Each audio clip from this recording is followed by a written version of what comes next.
हाँ तो दोस्तों, इस वीडियो के अंदर हम एड काउंटी मीडिया के आईपीओ के बारे में बात करेंगे और जानेंगे कि इस आईपीओ के अंदर आपको अप्लाई करना चाहिए या नहीं। चलिए शुरू करते हैं। तो देखिए, सबसे पहले हम ये जानेंगे कि ये कंपनी क्या काम करती है। ये जो कंपनी है, कंपनी में यहाँ पे डिजिटल मार्केटिंग के रिगार्डिंग जो भी यहाँ पे सॉल्यूशंस होते हैं वो मैं यहाँ पे कंपनीज को प्रोवाइड करवाती हुई यहाँ पे ये कंपनी नजर आती है। अगर हम देखेंगे तो यहाँ पे ये कंपनी क्या क्या मैनेज करने का में यहाँ पे कंपनी काम करती हुई नजर आती है। तो देखिए, वेबसाइट्स हो गया, जो मोबाइल पे जो ऐप वगैरह होते हैं, और उसके अलावा अगर हम देखेंगे तो कंपनी का खुद का एक एडवर्टाइजिंग टूल है जिसका ये बिड काउंटी करके कंपनी का नाम है, वो ये कंपनी यहाँ पे ऑफर करने का काम करती है। जिसके मेनली अगर हम देखेंगे जो कंपनी की जो ब्रांडिंग वगैरह और जो उनके जो परफॉर्मेंस कैंपेन वगैरह होते हैं उनके रन करने के लिए यहाँ पे ये टूल यहाँ पे यूज किया जाता हुआ नजर आता है। अगर हम देखेंगे तो कंपनी की अगर हम एक अच्छे पॉइंट ऑफ व्यू से अगर हम बात करेंगे तो यहाँ पे जो कंपनी के जो क्लाइंट थे वो हमें यहाँ पे काफ़ी अच्छे यहाँ पे नजर आते हैं। अगर हम देखेंगे शेयर चैट, जेप्टो, फ्यूचर, अगर हम बात करेंगे एफआई मनी, पॉलिसी बाजार में अगर हम देखेंगे तो पॉलिसी बाजार के अलावा पैसा बाजार जो उनकी एक और अलग कंपनी है, और बैंक्स आती, और एमयूवी करके हमें यहाँ पे जो कंपनी हमें यहाँ पे मेनली हमें यहाँ पे ये कंपनी के कस्टमर बेस में यहाँ पे नजर आते हैं। अगर हम देखेंगे तो कहीं ना कहीं यहाँ पे ये जितने भी कस्टमर्स वगैरह ये काफ़ी अच्छे तरीके से अपना मार्केटिंग पे हमें यहाँ पे पैसा खर्च करते हुए नजर आते हैं। अगर डेफिनेटली आने वाले टाइम पे अगर ये और पैसा अगर खर्च करेंगे तो वहाँ पे कहीं ना कहीं ये कंपनी को हमें और फायदा होता हुआ नजर आएगा। और एक अच्छा कस्टमर बेस कहीं ना कहीं हमें ये इंडिकेट करता है कि कहीं ना कहीं यहाँ पे जो कंपनी की सर्विस जो यहाँ पे थोड़ी अच्छी है, तो पॉइंट से यहाँ पे कहीं ना कहीं हमें यहाँ पे आने वाले टाइम पे कहीं ना कहीं जो कंपनी की ग्रोथ के नंबर्स हैं हमें यहाँ पे अच्छे देखने को मिल सकते हैं। अब अगर हम यहाँ पे कंपनी के ऑब्जेक्टिव के बारे में अगर हम बात करेंगे, यानी कि जो आईपीओ से कंपनी को पैसा मिलेगा उसको कंपनी कैसे यूटिलाइज करने वाली है, तो देखिए लगभग 14 करोड़ का कैपेक्स हमें यहाँ पे कंपनी करती हुई नजर आएगी। तो आई थिंक इनकी जो सर्विसेज वगैरह है तो उसके रिगार्डिंग थोड़ा उसके अपग्रेडेशन के रिगार्डिंग कहीं ना कहीं हमें यहाँ पे फंड यूज होता हुआ नजर आएगा। और बाकी अगर हम बात करेंगे तो अराउंड 25 करोड़ हमें यहाँ पे कंपनी वर्किंग कैपिटल के लिए यूज करती हुई नजर आएगी। तो कहीं ना कहीं यहाँ पे अराउंड 39 करोड़ का यूसेज यहाँ पे कंपनी कैसे करेगी वो यहाँ पे कंपनी ने बताया है। और उसके अलावा यहाँ पे जो भी कंपनी के पास में जो अमाउंट रहेगा वो आईपीओ के रिगार्डिंग जो भी यहाँ पे कंपनी को एक्सपेंसिव लगने वाले हैं वो ये यहाँ पे हमें यहाँ पे यूटिलाइज करती हुई नजर आएगी।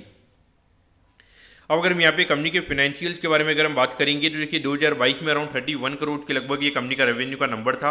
फिर ये नंबर में बढ़ के लगभग 53 करोड़ के लगभग होता हुआ नजर आया था।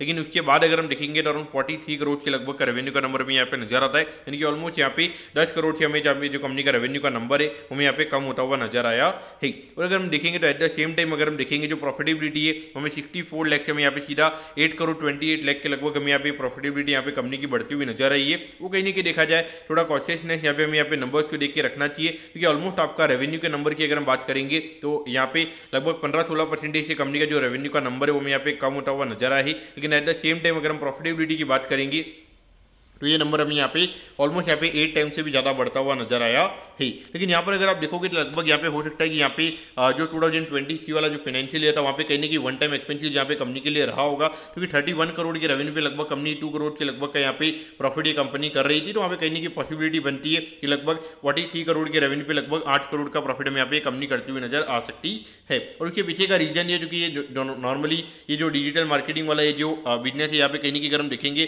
तो कहीं ना कहीं आपका जो नेट प्रॉफिट मार्जिन होता है वो लगभग 20 से 25% के लगभग होता है। और ये कंपनी ने लगभग उठने के लगभग कई मार्जिन यहाँ पे कंपनी ने दिखाया है। तो वो कहने के मुझे लगता है कि यहाँ पे कंपनी के नंबर्स यहाँ पे सही भी हो सकते हैं।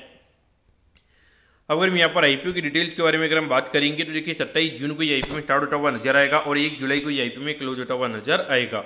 अगर हम प्राइस बैंड के बारे में अगर हम बात करेंगे तो 85 के कट ऑफ प्राइस पे ये कंपनी में शेयर देती हुई नजर आ रही आएगी। और 1600 शेयर का लॉट शेयर जो यहाँ पे कंपनी का नजर आता है, यानी कि एक लॉट को अप्लाई करने के लिए 1,36,000 रुपीज़ यहाँ पर आपको लगने वाली है।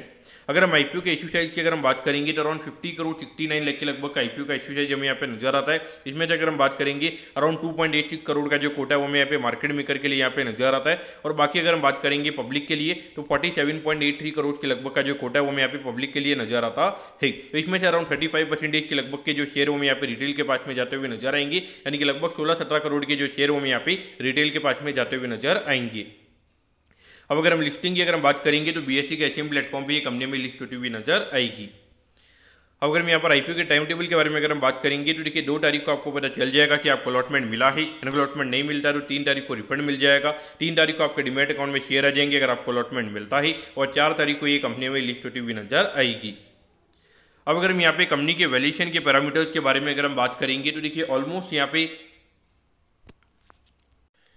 अराउंड 191 करोड़ के मार्केट कैप पे ये कंपनी का आईपीओ में आता हुआ नजर आ रहा है। तो हमारे पास में ये जो 2024 का ये जो ईयर एंड हुआ था उसके नंबर ही हमारे पास में यहाँ पे अवेलेबल है। तो इस पॉइंट ऑफ व्यू से अगर हम बात करेंगे तो लगभग अराउंड 23 के पी रेशियो पे ये कंपनी का आईपीओ में आता हुआ नजर आ रहा है। देखिए अगर ये कंपनी आने वाले टाइम पे थोड़ी अच्छी तरीके से ये जिस तरीके का बिजनेस है वहाँ पे 20 से 25% के ग्रोथ के नंबर्स हमें यहाँ पे कंपनी के अंदर देखने को मिल सकते हैं और वहाँ पे कहीं ना कहीं मार्केट अराउंड 30 से 35 के लगभग का पी रेशियो हमें यहाँ पे देता हुआ नजर आ सकता है। तो पॉइंट से देखा जाए तो मेरे हिसाब से लिस्टिंग इनके लिए डेफिनेटली यहाँ पर आपको अप्लाई करना चाहिए। और ऑलरेडी अगर हम ग्रे मार्केट के प्रीमियम की अगर हम बात करेंगे अराउंड 35 रुपीज़ पर शेयर का ग्रे मार्केट का प्रीमियम यहाँ पे नजर आता है। देखिए ग्रे मार्केट ऑलरेडी ये इंडिकेट कर रहा है कि अगर आपको यहाँ पे लिस्ट अलॉटमेंट मिलता है तो अराउंड 56,000 रुपीज़ के लगभग का प्रॉफिट यहाँ पर आपको हो सकता है। तो पॉइंट से अगर हम देखेंगे कहीं ना कहीं 40% का अगर ग्रे मार्केट का प्रीमियम है वो कहीं ना कहीं इतना ज़्यादा कोई नकली नहीं होता है। मुझे लगता है कि डेफिनेटली यहाँ पे लिस्टिंग इनके लिए अप्लाई यहाँ पे किया जा सकता है। और डिमांड अगर हम देखेंगे कहीं ना कहीं आईपीओ की अच्छी है तो अगर मुझे लगता है कि पर्टिकुलरली अगर मार्केट अच्छा रहता है तो अराउंड 50 से 60% के प्रीमियम पर भी ये कंपनी में खुलती हुई नजर आ सकती है।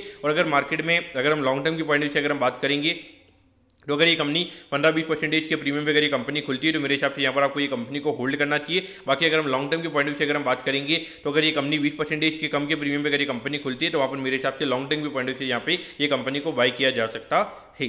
दोस्तों मैं कहता हूँ कि एड काउंटी मीडिया के आईपीओ के बारे में आपको सब कुछ समझ में आ गया होगा। अगर आपकी कोई भी क्वेरीज है आप कमेंट कीजिए, मैं जरूर आपके कमेंट पर रिप्लाई करूँगा। ओके दोस्तों, thank you, have a nice day.